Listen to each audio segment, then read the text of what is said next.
Okay friends, good evening. आप सभी को इस गाइडेंस कोचिंग की ऑनलाइन प्लेटफॉर्म पर बहुत बहुत स्वागत है। यहाँ पर हम सुपर टेट की क्लास स्पेशल रूप से सुपर टेट, उसके साथ साथ लेखपाल, ग्राम विकास अधिकारी, यूपीएसआई, इन सब से संबंधित जो आगामी होने वाली परीक्षा है उन सब से संबंधित जो है क्लास चला रहे हैं। इस समय हम यहाँ पर करंट अफेयर्स पढ़ रहे हैं और संविधान की क्लास चल रही है, जीके जीएस की। तो संविधान की क्लास के तहत हम संवैधानिक विकास की बात कर रहे हैं कि हमारे देश में जो संविधान का विकास हुआ वो किस रूप में हुआ और कब से कब तक हुआ। आज हम उस कड़ी में आगे बढ़ेंगे। कल हम लोगों ने जो है जो विभिन्न अधिनियम आए थे 18 से 13 के चार्टर एक्ट तक हम लोगों ने अध्ययन कर लिया था। आज हम उसके आगे पढ़ेंगे। उसके आगे शुरू करने से पहले आप हमारी इस ऑनलाइन यूट्यूब चैनल को लाइक कर दें, सब्सक्राइब कर दें, शेयर कर दें, अपने दोस्तों को ज्यादा से ज्यादा जोड़ दें। ठीक, ओके फ्रेंड्स, शुरू करते हैं। हम आप लोग एकदम लाइव बने रहिएगा लास्ट तक, तभी मजा आएगा। कल हम लोगों ने देखा कि हमारे सामने जो है एक एक्ट जो आया था वो 17 से 73 का पहला एक्ट आया था। ठीक, 17 से 73 का। उसके बाद 17 से 84 का आया था। उसके बाद कौन आया? 17 से 84 का आया। ठीक, उसके बाद हम लोग 17 से 93 का देखिए। इसी क्रम में बाकी जो संशोधित आते रहे उन पर हम बहुत ज्यादा ध्यान नहीं देंगे, मेन जो है उस पर हम लोग ध्यान देंगे। फिर 18 से 13 इतने एक्टों को अभी हम लोग देख चुके हैं। पूरा रिवीजन कराएंगे, आप लोग बिल्कुल परेशान मत होइएगा, पूरा का पूरा रिवीजन कराएंगे। मैं यहीं पर पूरा का पूरा तैयार कराऊंगा, बस आप साथ में बने रहिए, हमारे लास्ट तक बने रहिए। 1 घंटे की क्लास रहेगी, उसके ऊपर की क्लास रहेगी, कम क्लास नहीं होगी। ठीक, तो 18 से 13 में हम लोगों ने देखा कि इस कानून ने भारत में कंपनी के व्यापारिक एकाधिकार को समाप्त कर दिया था। कल हम लोगों ने इस पर चर्चा किया था भाई। कंपनी का व्यापारिक एकाधिकार का मतलब क्या? मैंने बताया था जो ईस्ट इंडिया कंपनी थी एक व्यापारिक कंपनी थी, वो भारत में व्यापार करने के लिए आई थी, लेकिन समय समय आगे चल करके कैसी कंपनी हो गई है? एक राजनीतिक कंपनी भी बन गई। तो ये भारत अब चूंकि ब्रिटेन में औद्योगिकरण हो रहा था, तो वहां के सारे व्यापारी भारत में व्यापार करना चाहते थे, जबकि भारत में व्यापार का अधिकार किसको था? ईस्ट इंडिया कंपनी को था। तो वहां की संसद पर दबाव बना। किस पर बना? वहां की संसद पर दबाव बनाया गया। वहां की संसद पर दबाव बनाया गया भारत की जो ब्रिटेन के सभी व्यापारियों भारत में व्यापार करें। और इसी क्रम का परिणाम था कि 18 से 13 के अधिनियम के तहत कंपनी के व्यापारी के अधिकार को समाप्त कर दिया गया और भारत का व्यापार सभी ब्रिटिश उद्योगपतियों के लिए खोल दिया गया। कंपनी का व्यापार रहा तो सिर्फ किस पर रहा? चाय और चीन पर बना रहा। किस पर बना रहा? चाय और चीन पर बना रहा। ठीक, चाय और चीन पर रहा। इस अधिनियम की और क्या विशेषता थी? तो ईसाई मिशनरियों के लिए भारतीय दरवाजे खोल दिए। इसके लिए ईसाई मिशनरियों के लिए जो है भारतीय दरवाजे क्या कर दिए गए? खोल दिए गए। इसकी जो अगली विशेषता थी। ठीक, आइए आगे देखते हैं और क्या था। पहली बार इस अधिनियम के तहत स्थानीय सरकारों को अपने व्यक्तियों पर कर लगाने का अधिकार दिया गया। ये उतना इंपॉर्टेंट नहीं, लेकिन ये है इस अधिनियम के द्वारा ब्रिटिश इलाकों में पश्चिमी शिक्षा के प्रसार को क्या दिया गया? बढ़ावा दिया गया। अर्थात पहली बार भारत में अंग्रेजों ने शिक्षा पर पैसा खर्च करना शुरू किया। ठीक, इसको आप लोग नोट कर लेंगे, यहाँ तो नोट कर लिए होंगे। अब जो हम अगला जो अधिनियम आया वो कौन सा आया? 1833 का चार्टर अधिनियम। कौन सा? 1833। ये है आपके सामने 1833 का चार्टर अधिनियम। इसमें क्या प्रावधान किया गया? आइए देखते हैं इसमें क्या प्रावधान किया गया। ठीक, तो इसमें जो सबसे बड़ा प्रावधान आया, 2 प्रश्न मैं पूछ रहा हूं। अभी एक प्रश्न मैंने पूछा था कि बंगाल का प्रथम गवर्नर जनरल कौन था? आप लोगों ने बताया वारेन हेस्टिंग। आप इसके द्वारा एक प्रश्न और बनता है, बंगाल का पहला गवर्नर कौन था? जब इतिहास पढ़ाएंगे तब बताएंगे, एक ही साथ सारा डोज नहीं देंगे, उस समय देंगे कि बंगाल का पहला गवर्नर कौन था, उसके बाद गवर्नर जनरल आएगा, उसके बाद वायसराय आएंगे, क्रम है सबका और सारे प्रश्न बनते हैं। अब प्रश्न जो अगला है वो है कि इस अधिनियम गवर्नर जनरल को भारत का गवर्नर जनरल बना दिया गया। क्या बना दिया गया? भारत का गवर्नर जनरल बना दिया। इस नियम के तहत बंगाल के गवर्नर जनरल को भारत का गवर्नर जनरल। तो प्रश्न लिखिए, भारत का प्रथम गवर्नर जनरल कौन है? जिसको पता हो उत्तर भी बताए भाई। भारत का प्रथम गवर्नर जनरल कौन है?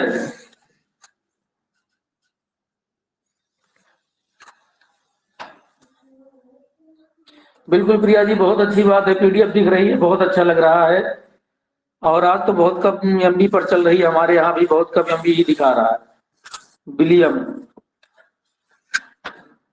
फिर से सोचो रेणु जी, फिर से सोचो, गलत है, उत्तर गलत है। आज बहुत कम एमबी पर हमारी तरफ चल रही है।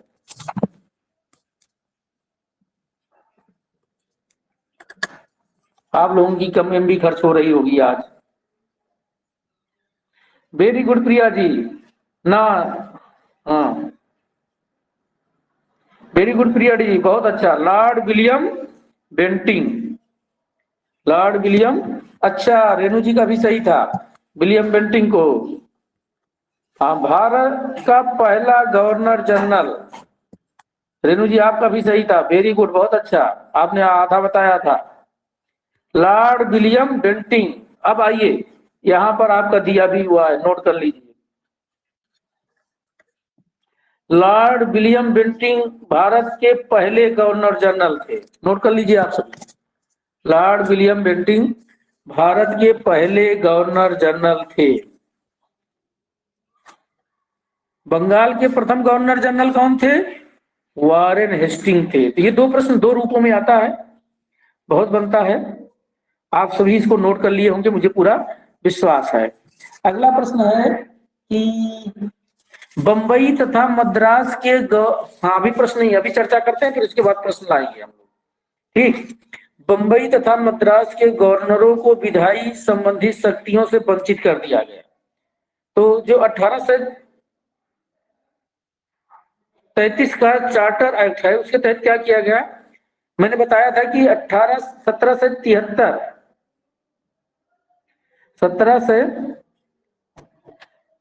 के चार्टर एक्ट के तहत, रेगुलेटिंग एक्ट के तहत क्या किया गया था?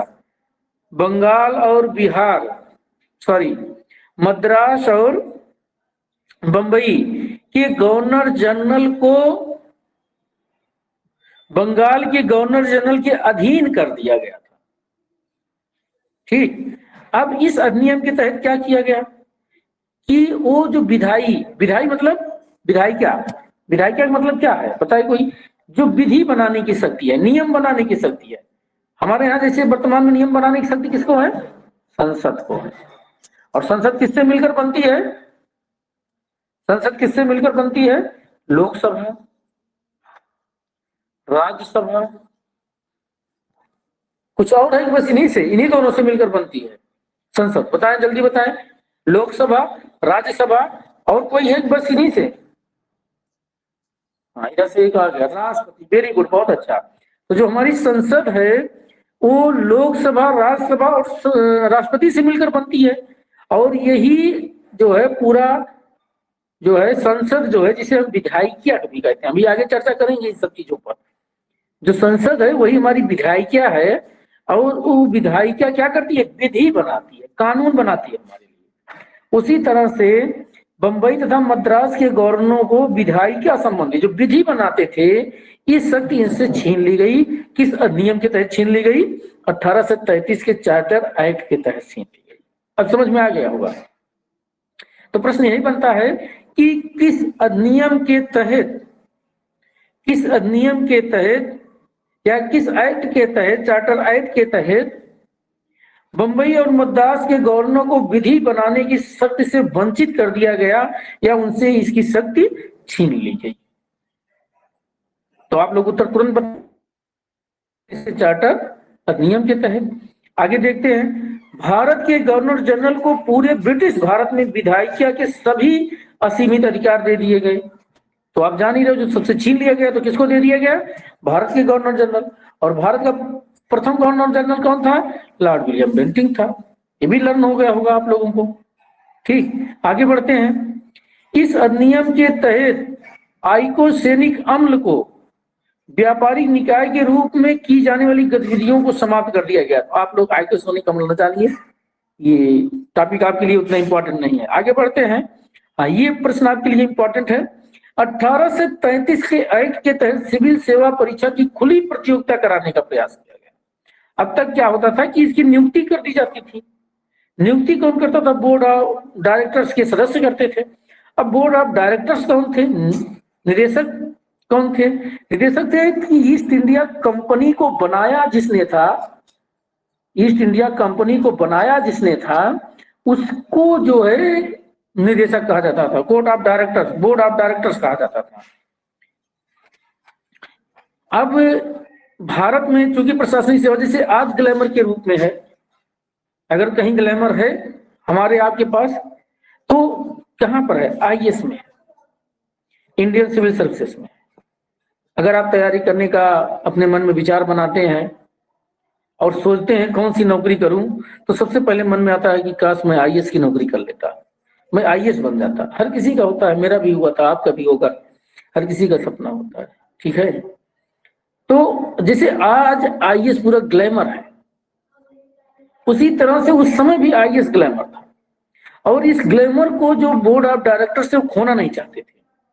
इस अधिनियम में ब्रिटिश संसद ने पारित तो किया कि सिविल सेवा की खुली प्रतियोगिता हो और उसे शुरू किया जाए, लेकिन बोर्ड ऑफ डायरेक्टर के सदस्यों ने इसका विरोध कर दिया किया, इसीलिए इस कानून को रद्द करना पड़ा ब्रिटिश संसद को। ठीक है, ये पारित नहीं हुआ, हालांकि प्रावधान था लेकिन लागू नहीं हो पाया। भारत में क्या नहीं हो पाया? लागू नहीं हो पाया। ठीक है, गैर कानूनी घोषित कर दिया गया, लेकिन आगे लागू होगा, अभी आप देखिएगा। अंग्रेज दरअसल इस व्यवस्था को बनाए रखना चाहते थे। अगला प्रश्न आपके लिए बहुत इंपॉर्टेंट है कि किस अधिनियम के तहत भारत में दास प्रथा को गैर कानूनी घोषित कर दिया गया? किस अधिनियम के तहत? हाँ, तो किस अधिनियम के तहत भारत में दास प्रथा को गैर कानूनी घोषित कर दिया गया? आप लोग नोट करेंगे, 1833 के चार्टर एक्ट के तहत, 1833 के चार्टर एक्ट के तहत भारत में दास प्रथा को गैर कानूनी घोषित कर दिया गया। ठीक, इस एक्ट के तहत बताएंगे, 1833 के चार्टर एक्ट के तहत। ठीक, अभी मैं एक प्रश्न और बनेगा आपका, आगे जब इतिहास पढ़ाऊंगा या यहीं पर चर्चा कर लेता हूं।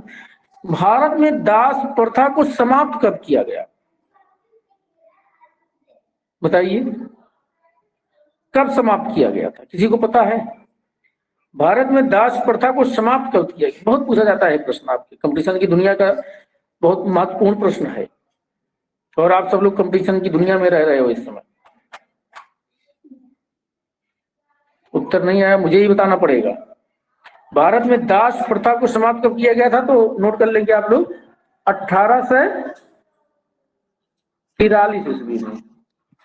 ठीक, भारत में दास प्रथा को समाप्त कर दिया गया था कब? 1843 में। जब इतिहास पढ़ेंगे तो ये सारी चीजें आएंगी आपके सामने, सारी चीजें आएंगी। आगे बढ़ते हैं हम।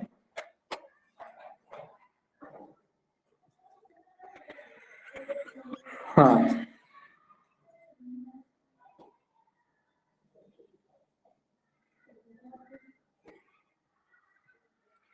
आइए आगे बढ़ते हैं। तो अगला है, गवर्नर जनरल को निर्देश दिया गया कि भारत में दास प्रथा के समाप्त करने के लिए उचित कदम उठाएं। इनके यही कदम का परिणाम था कि 1843 में जाकर के दास प्रथा भारत में क्या कर दी गई? समाप्त कर दी गई। अब आगे चलते हैं। 1853 का चार्टर है, तो 1813 का आया था, कौन सा आया था? 1813 आया था। 1813 के बाद कौन आया था? 1833 आया था। ध्यान रखिएगा, ये क्रम आपके दिमाग में बना रहना चाहिए, तभी आप बढ़िया से अच्छी तरह से रिवीजन कर पाएंगे। और उसके बाद कौन आया था? उसके बाद 1853 का चार्टर एक्ट आएगा। आइए देखते इसकी क्या महत्वपूर्ण विशेषता है। इसमें दो एक महत्वपूर्ण विशेषता है जो कि बहुत इंपॉर्टेंट है। इस अधिनियम के तहत गवर्नर जनरल की परिषद की विधायी एवं प्रशासनिक कार्यों को अलग कर दिया गया। तो आप जानते हो विधायी, अब समझ जाओगे, विधि बनाने के कार्य। गवर्नर जनरल को, जैसे कि अभी आपने देखा था, इसके पहले 1833 वाले में देखा था, शायद 1813 वाले में देखा था, किसी में देखा था, अब आप लोग याद करिए किस में देखा था, कि बंगाल के गवर्नर जनरल को विधि बनाने की शक्ति दे दी गई। ठीक, अब जो विधि बनाने की शक्ति दे दी गई थी, इसको अलग कर दिया गया। अब विधि बनाने के लिए कुछ और लोगों को जोड़ा गया। इस अधिनियम के तहत गवर्नर जनरल की परिषद की विधायी एवं गवर्नर जनरल की परिषद, तो आप लोग जान जाइए 1773 के रेगुलेटिंग एक्ट में, साथी बात मत करो, 1773 के रेगुलेटिंग एक्ट में, ठीक, 1773 के रेगुलेटिंग एक्ट में यह प्रावधान किया गया था कि एक गवर्नर जनरल होगा और उसी गवर्नर जनरल की एक परिषद होगी जिसमें 4 सदस्य होंगे। इतना तो आप लोगों को पता है। इस परिषद की विधायी एवं प्रशासनिक कार्यों को अलग कर दिया गया। भाई जब विधि का काम होगा तो कुछ और लोग करेंगे, और जब प्रशासनिक का कार्य होगा तो कुछ और लोग करेंगे। यहाँ पर ऐसा प्रावधान किया गया। ठीक, आगे चलते हैं हम लोग, इसी क्रम में आगे बढ़ते हैं। और क्या, गवर्नर जनरल के लिए एक नई परिषद का गठन किया गया, और एक नई परिषद का गठन किया गया जिसे भारतीय विधान परिषद कहा गया। अब आप देखो नया प्रश्न बना, भारतीय विधान परिषद का गठन किस अधिनियम या किस चार्टर एक्ट के तहत किया गया? भारतीय विधान परिषद का गठन किस चार्टर एक्ट के तहत किया गया, अधिनियम के तहत किया गया? तो आप क्या बताएंगे? 1853 के चार्टर एक्ट के तहत किया गया। आइए, परिषद की इस शाखा ने छोटी संसद की तरह कार्य किया। अभी हमने संसद बताया, आगे अभी हम पूरा ओपन करेंगे, इसको खोलेंगे पूरा, थोड़ा समझाने के लिए। हालांकि उतनी जरूरत नहीं है आप लोगों को, लेकिन फिर भी बताएंगे क्योंकि हम पढ़ाते हैं तुम्हारी आदत से बताने की। ठीक, छोटी संसद की तरह कार्य किया। इस अधिनियम के तहत पुनः सिविल सेवकों के लिए खुली प्रतियोगिता परीक्षा का आयोजन किया गया। यही परिषद थी। अब ये प्रश्न बन जाता है कि सिविल सेवकों के लिए खुली प्रतियोगिता परीक्षा का आयोजन कब किया गया? परीक्षा का आयोजन किस अधिनियम के तहत किया गया? तो आप 1833 मत लगाइएगा, क्योंकि उसमें क्या किया था, उसे अस्वीकार कर दिया गया था। कहां पर किया गया? 1853 के चार्टर एक्ट के तहत किया गया। ये बहुत महत्वपूर्ण प्रश्न है, इसलिए मैं इस पर इतना चर्चा कर रहा हूँ आपसे। जगह जगह जोड़ भी रहा हूँ, पीछे से लिंक भी कर रहा हूँ। आपको दिक्कत नहीं आनी चाहिए कहीं से, ठीक है? आपको कहीं से भी दिक्कत नहीं आएगी, ठीक है? बस आप हमारे साथ बस लगातार आप बने रहिए, कोई दिक्कत नहीं आएगी। तो किस एक्ट के तहत, किस अधिनियम के तहत, ठीक, किस अधिनियम के तहत भारत में जो सिविल सेवा परीक्षा है उसका एग्जाम कराया गया? तो आप क्या बताएंगे? 1853 के चार्टर एक्ट के तहत कराया गया। किस अधिनियम के तहत कराया गया? 1853 के चार्टर एक्ट के तहत। अब तक क्या होता था, मैंने बताया, अभी आपको पहले बताया था। अब अगला जो पॉइंट है, इसी बार क्या किया गया, सिविल सेवा में भारतीयों के लिए खोल दी गई। पहले सिविल सेवा जो होती थी ये भारतीयों के लिए नहीं होती थी। मैंने बताया किसके लिए होती थी। अब आप लोग बताइए भाई किसके लिए होती थी? किसके लिए होती थी ये जो सिविल सेवा होती थी, किसके लिए होती थी? बताइए, आप लोग उत्तर दीजिए। 1853 से पहले सिविल सेवा में किसको नियुक्त किया जाता था? अंग्रेजों को नियुक्त किया जाता था। खासकर अंग्रेजों में किसको नियुक्त किया जाता था? जो बोर्ड ऑफ डायरेक्टर्स के सदस्य होते थे, अपने ही चहेतों को नियुक्त करते थे, क्योंकि ये पद जो होता था ना, यही भारत में शासन चलाता था, प्रशासनिक पद। ये अंग्रेजों की देन है। भारत में जो सिविल सेवक हैं, इनका निर्माण भारत में अंग्रेजों ने ही किया था। वेरी गुड, वेरी गुड, बहुत अच्छा धीरज जी, आपका बहुत बहुत स्वागत है हमारी इस क्लास में। ठीक ठीक, बहुत अच्छा, आप ऑनलाइन प्लेटफॉर्म पर आए, आपका बहुत बहुत स्वागत है। काफी दिन बाद आज आप आए हैं। ठीक, आइए। हाँ, तो अंग्रेजों ये ग्लैमर था, ठीक है? हाँ, सिविल सेवा अब भारतीयों के लिए खोल दी गई। किसके लिए खोल दी गई? भारतीयों के लिए भी खोल दी गई। और एक समिति का गठन किया गया इसके लिए कि कैसे आगे इस प्रक्रिया को आगे बढ़ाया जाए। 1854 में मैकाले समिति का गठन किया गया। कब किया गया? 1854 में मैकाले समिति का गठन किया गया। ठीक, आगे आगे बढ़ते हैं हम। इसी अधिनियम के तहत, किस अधिनियम के तहत? 1853 के अधिनियम में पहली बार केंद्रीय विधान परिषद में स्थानीय प्रतिनिधित्व को प्रारंभ दिया गया। इसको दिया गया। अब इसको समझने की, केंद्रीय विधान परिषद तो आप समझ ही गए होंगे। केंद्रीय विधान परिषद कौन?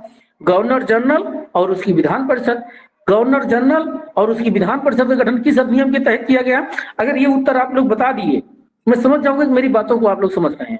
गवर्नर जनरल और उसकी विधान परिषद का अधिनियम, या जिसे भारतीय विधान परिषद कहा जाता है, भारतीय विधान परिषद का प्रावधान किस अधिनियम के तहत किया गया?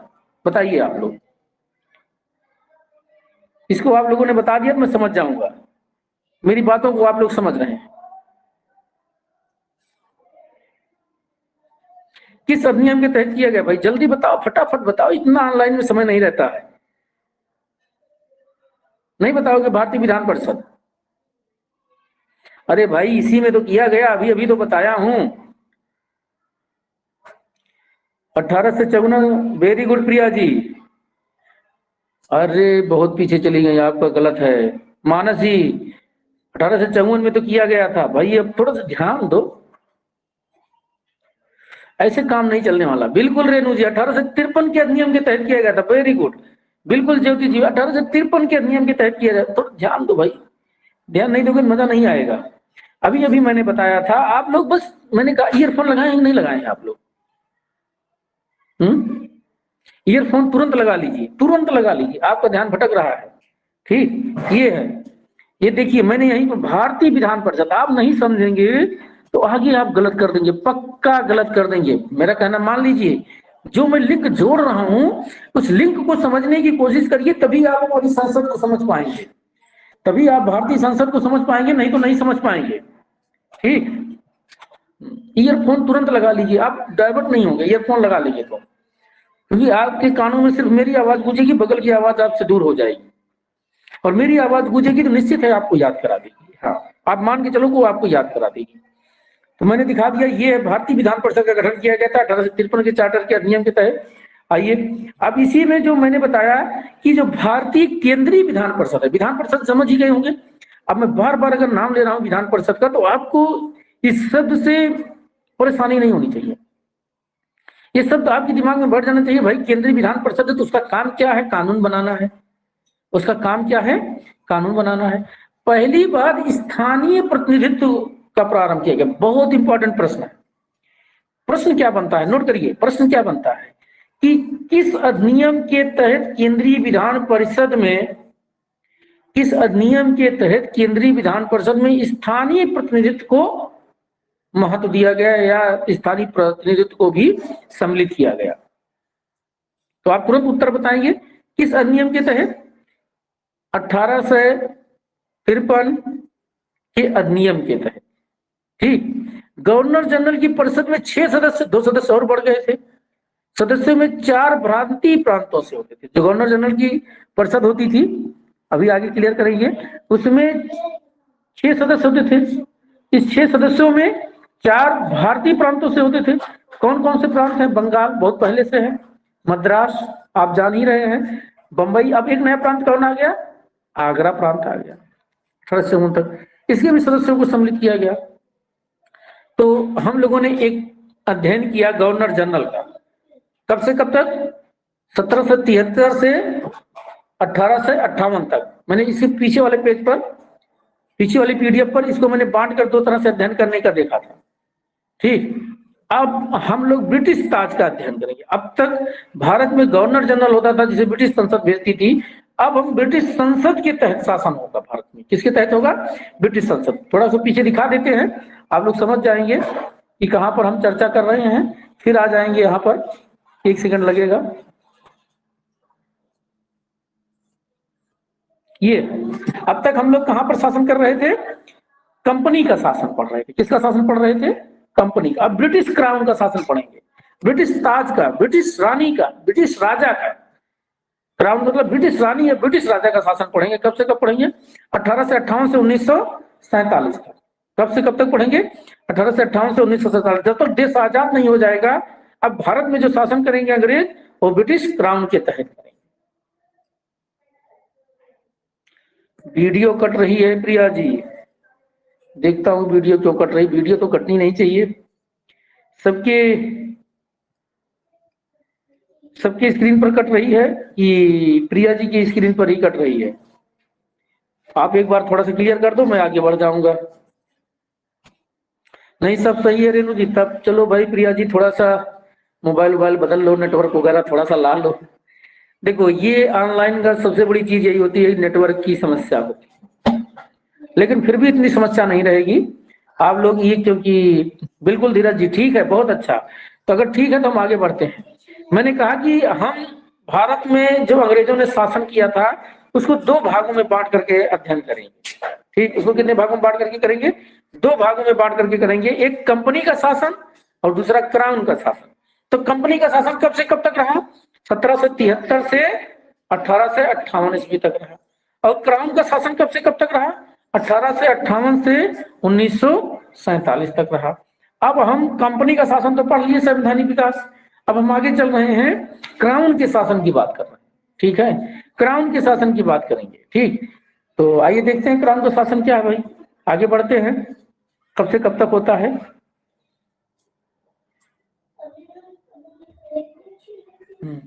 ये अब हम ब्रिटिश ताज या ब्रिटिश राजा या ब्रिटिश रानी का के अधीन भारत में शासन होगा।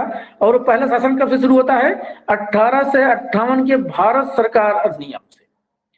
1858 के भारत सरकार अधिनियम से। आइए इसमें देखते हैं क्या क्या प्रावधान किया गया था। तो आप सब लोग जानते हो कि ये अधिनियम तब आया था जब 1857 की क्रांति हुई थी भारत में। क्या हुई थी? 1857 की क्रांति हुई थी, या 1857 का विद्रोह हुआ था, उसके बाद ही आया हुआ था। ठीक, इस अधिनियम के तहत ईस्ट इंडिया कंपनी को क्या किया गया था? समाप्त कर दिया गया। अब क्या हो गया? ईस्ट इंडिया कंपनी जो 1600 ईस्वी में भारत में व्यापार करने आई थी और 1773 ईस्वी में एक राजनीतिक कंपनी बन गई थी, अब उस कंपनी को क्या कर दिया गया? समाप्त कर दिया गया। समाप्त तो मान लो 1813 में ही कर दिया गया। क्यों? क्योंकि सारे उसके अधिकार सीमित कर दिए गए थे और ब्रिटेन से सभी उद्योगपतियों को भारत में व्यापार करने के लिए भेज दिया गया था। समाप्त तो बहुत पहले कर दिया गया था, लेकिन जो उसका वैधानिक रूप से समाप्त किया गया, वो कब समाप्त किया गया? 1858। 1813 के बाद वो एक प्रशासनिक कंपनी और चाय और चीन के साथ। और जैसा कि 1833 इसमें दिया नहीं है, 1833 जब इतिहास पढ़ेंगे तो वहां पर बताएंगे 1833 के अधिनियम में चीन के साथ भी व्यापारिक का अधिकार समाप्त कर दिया गया। और 1858 तक आते आते देख लीजिए कंपनी को ही समाप्त कर दिया गया। कंपनी खत्म, अंग्रेज शासन, अंग्रेजों का शासन शुरू। कैसे शुरू हुआ? अब यहां से कहानी बनती है और यहां से हम किस दिशा में अब आगे बढ़ेंगे, आइए देखते हैं। इस अधिनियम का निर्माण 1857 के विद्रोह के बाद हुआ। ठीक ठीक है, 1858 का भारत शासन अधिनियम आया था। इस अधिनियम के तहत ईस्ट इंडिया कंपनी को समाप्त कर दिया गया। अब भारत का शासन ब्रिटिश क्राउन के हाथ में आ गया। किसके हाथ में आ गया? ब्रिटिश क्राउन, ब्रिटिश राजा या रानी के हाथ में आ गया। इस अधिनियम के तहत गवर्नर जनरल का नाम कर दिया गया। भाई आ गया इस नियम के तहत। तो आपके सुपर टेट में जो प्रश्न बनता है वो यहीं से बनता है कि किस अधिनियम के तहत भारत के गवर्नर जनरल का नाम बदलकर वायसराय कर दिया गया। नोट करिए, किस अधिनियम के तहत भारत के गवर्नर जनरल का नाम बदलकर वायसराय कर दिया गया? तो आप क्या बताएंगे? 1858 के भारत शासन अधिनियम। चलो बताओ, अब यही से प्रश्न बताओ, वो थोड़ा सा उत्तर बताओ आप लोग। भारत के प्रथम वायसराय कौन थे? तो भाई आपकी स्क्रीन पर साफ साफ दिख रहा होगा, आप सब लोग देख भी लिए होंगे, तो नोट भी कर लीजिए। भारत के प्रथम वायसराय कौन थे?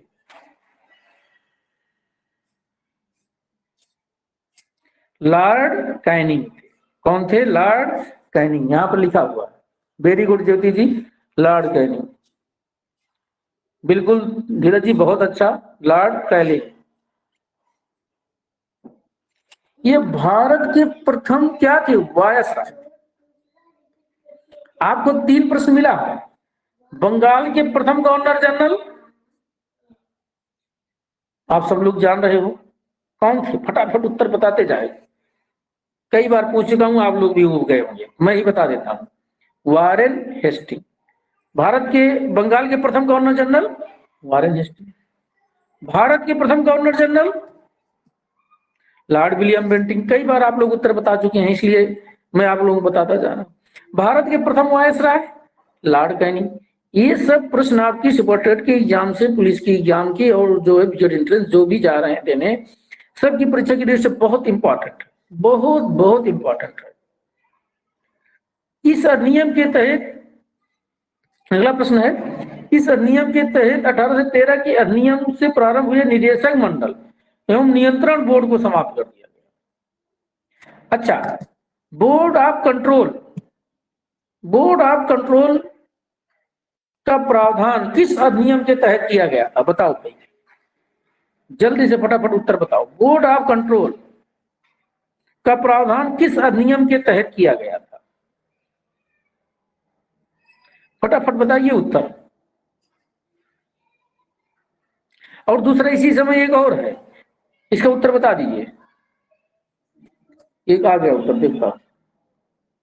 अरे ज्योति जी, गलत है आपका। अभी आप लोगों ने इसको प्रश्न मैंने चर्चा किया था, और लोग बताइए। वेरी गुड, प्रिया जी ने बताया, बहुत अच्छा।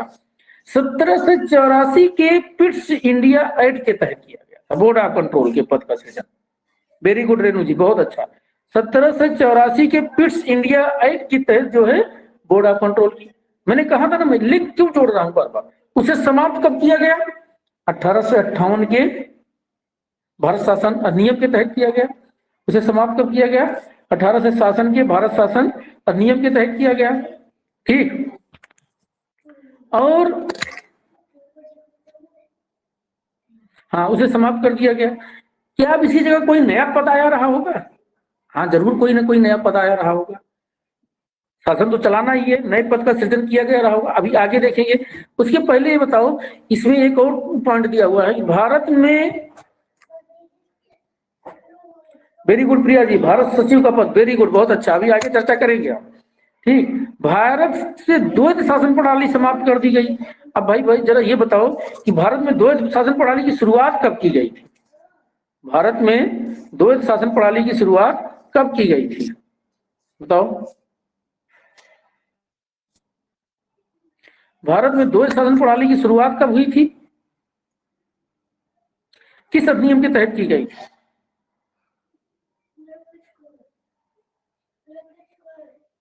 मैं ही बताऊंगा।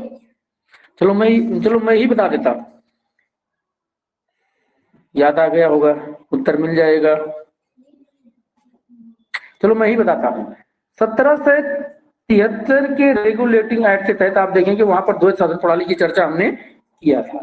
ठीक है, इसको कब समाप्त कर दिया गया? इस द्वैध शासन प्रणाली को, इस द्वैध शासन प्रणाली को 1858 के अधिनियम के तहत समाप्त कर दिया गया। ठीक, आगे बढ़ते हैं।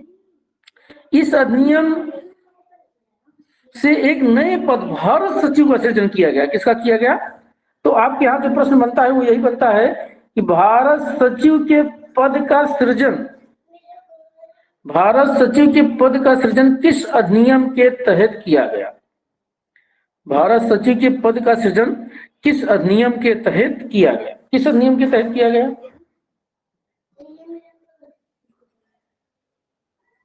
1858 के भारत शासन अधिनियम के तहत किया गया। कब किया गया? 1858 के भारत शासन अधिनियम। अब अगले पेज पर चलते हैं। इतना आप लोगों को लिंक हो गया होगा, मुझे पूरा विश्वास है। आगे देखते हैं हम, आगे क्या कहां पर है। अब देखिए, ये सचिव, जो सचिव होता था, ये ब्रिटिश कैबिनेट का सदस्य होता था। किसका सदस्य होता था? British cabinet. कैबिनेट मंत्री होते हैं जो ब्रिटिश में, जो संसद होते थे वहां की कैबिनेट मंत्री होते थे, उन्हीं में से एक होता था भारत सचिव। क्या होता था? भारत सचिव के पद का सृजन किया गया था। ये किसके प्रति उत्तरदायी था? ये भारत के प्रति उत्तरदायी नहीं था, ये ब्रिटिश संसद के प्रति उत्तरदायी होता था। किसके प्रति उत्तरदायी होता था? ब्रिटिश संसद। और इसकी सहायता के लिए आप देखेंगे, भारत सचिव की सहायता के लिए एक 15 सदस्यीय परिषद का गठन किया गया था। भाई थोड़ा सा कठिन चल रहा है, लेकिन आप लोग पढ़ रहे हो मेरे साथ, तो थोड़ा सा कठिन क्षमता अपनी विकसित करो थोड़ा सा, बहुत ज्यादा नहीं। लेकिन अगर ये समझ में आ गया, भारत का संवैधानिक विकास समझ में आ गया, जो कोई नहीं पढ़ाता जल्दी, तो आप लोगों को बहुत कुछ समझ में आ जाएगा। ठीक, तो भारत सचिव की सहायता के लिए 15 सदस्यीय परिषद का गठन किया गया। कितने सदस्य? 15 सदस्य होते थे। एक भारत सचिव तो होता ही था, उसके साथ एक 15 सदस्यीय सदस्य गठन किया गया। उसका अध्यक्ष कौन था? भारत सचिव था। ये एक सलाहकारी परिषद था, इसकी बातों को मानना भारत के लिए अनिवार्य नहीं था। क्या था ये? एक सलाहकारी परिषद था। ठीक है, कैसा परिषद था? एक सलाहकारी परिषद था। इसको बस केवल ये अपना विचार देता था, इसकी विचार बातों को मानना न मानना इसके हाथ में था, भारत सचिव के हाथ में था। तो आज हम लोगों ने देखा 3 अधिनियम देखा। एक 18 से 13 पे चर्चा किया, बहुत इंपॉर्टेंट चल रहे हैं। एक 18 से 33 पर चर्चा किया, बहुत इंपॉर्टेंट चल रहा है। एक 18 से 33 पर चर्चा किया, बहुत इंपॉर्टेंट चल रहा है। और एक हम लोगों ने चर्चा किस पर किया? एक चर्चा किया 18 से 53 पर, और एक चर्चा किया 18 से 58 पर। चारों में बहुत इंपॉर्टेंट प्रश्न आपको मिले, कई इंपॉर्टेंट प्रश्न मिले। 1833 में भी बहुत इंपॉर्टेंट प्रश्न है, जिन पर हमने कई बार डिस्कशन किया। 18 से 13 से तो अभी तक हम लोगों ने कितना पढ़ लिया? 1773 का रेगुलेटिंग एक्ट पढ़ा, पूरा लर्न जाना चाहिए आपको, आपके दिमाग में बैठ जाना चाहिए। 1773 का रेगुलेटिंग एक्ट पढ़ा, 1784 का पिट्स इंडिया एक्ट पढ़ा, 1793 का चार्टर एक्ट पढ़ा, 1813 का चार्टर एक्ट पढ़ा, 1833 का चार्टर एक्ट पढ़ा, 1853 का चार्टर एक्ट पढ़ा, और 1858 का भारत शासन अधिनियम पढ़ा। इतना हम लोगों ने पढ़ लिया। इतना आपको रिवीजन आपके दिमाग में बैठ जाना चाहिए। एक जो ये रूपरेखा मैं दिमाग में आके बैठा रहा हूं ना, इससे आपको बहुत लाभ होने वाला है। आप मेरा कहना मानो, आप तैयारी में आपके अंदर कॉन्फिडेंस आ जाएगा। ठीक, आपके अंदर कॉन्फिडेंस पूरा का पूरा जागृत हो जाएगा। आप बस मेरे साथ जुड़े रहिए लास्ट तक, शुरू से अंत तक, लास्ट तक आप बस केवल बने रहिए, क्लास की शुरुआत के से और क्लास के लास्ट तक। ठीक, आइए आगे बढ़ते हैं।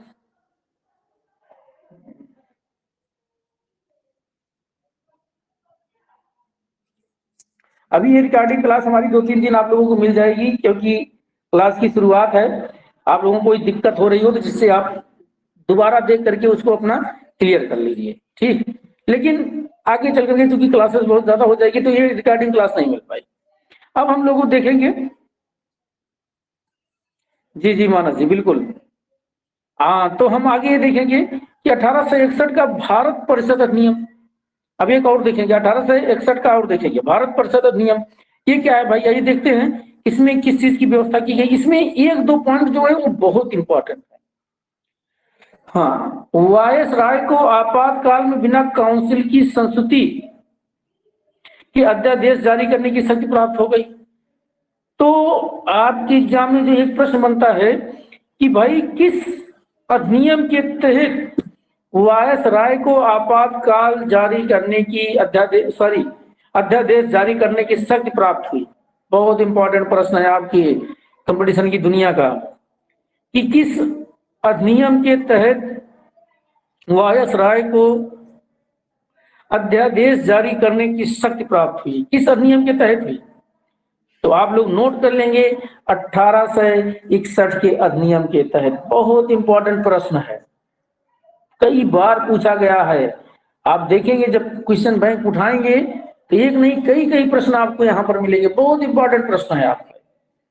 किस अधिनियम के तहत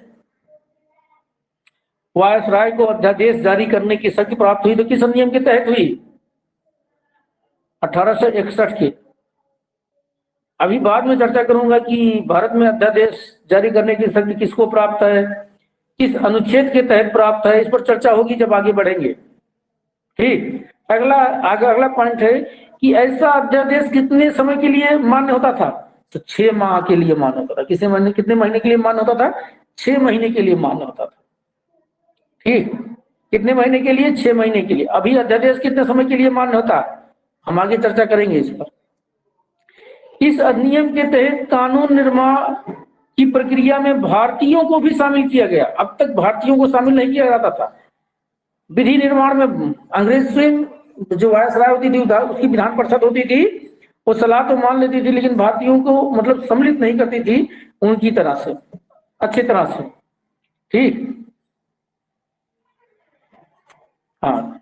तो इस अधिनियम के तहत पहली बार कानून निर्माण की प्रक्रिया में भारतीयों को भी सम्मिलित किया गया था। विधि बनाने में किसको सम्मिलित किया गया? भारतीयों को। इस अधिनियम में प्रावधान था कि वायसराय कुछ भारतीयों को गैर सरकारी सदस्य के रूप में मनोनीत कर सकता है। किस सदस्य के रूप में? गैर सरकारी सदस्य के रूप में। और 3 भारतीयों को जो है इसी अधिनियम के तहत 3 भारतीयों को नियुक्त किया। हालांकि जो इसके ऊपर की परीक्षा देंगे सुपरटेट के ऊपर की, उनके लिए बहुत इंपॉर्टेंट है।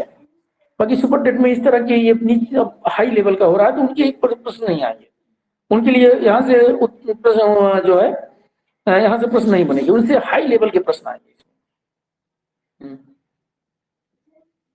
हाँ, तो 1862 के लॉर्ड कैनिंग के ने 3 भारतीयों को मनोनीत किया। कितने भारतीयों को? 3 मनोनीत किया। कितने भारतीयों को? 3। कौन कौन से थे?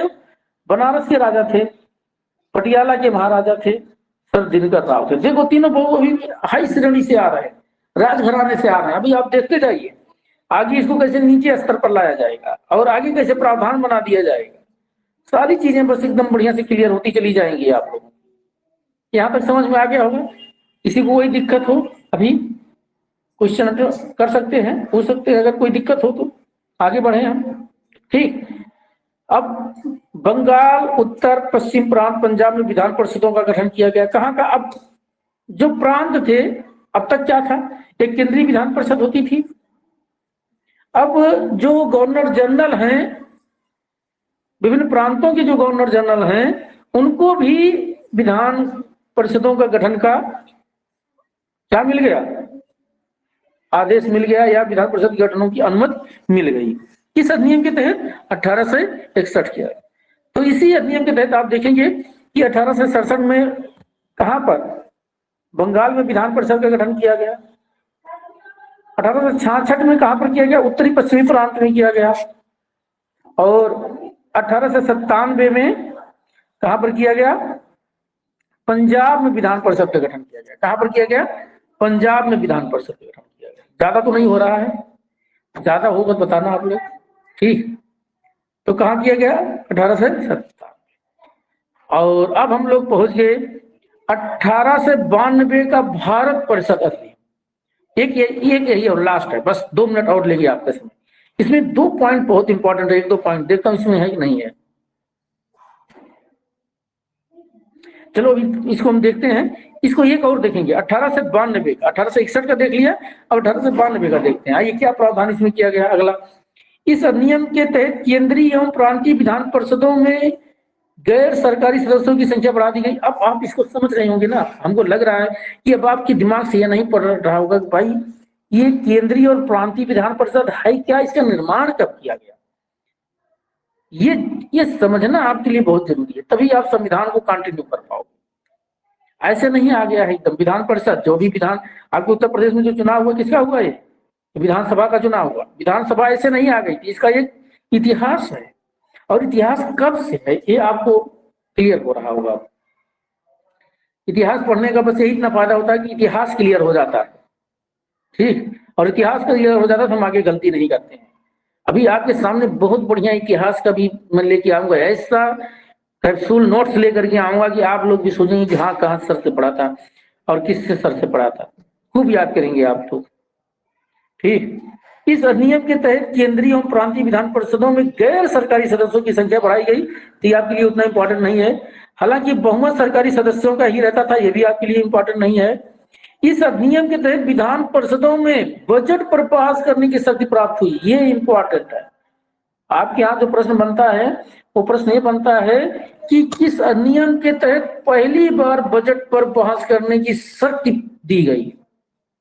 किस अधिनियम के तहत पहली बार बजट पर बहस करने की शक्ति दी गई, ये इंपॉर्टेंट है। नीरज जी वॉइस नहीं क्लियर हो रही है, क्लियर हो जाएगी भाई, मेरी तरफ से कोई समस्या नहीं। और सभी के पास वॉइस जा रही है?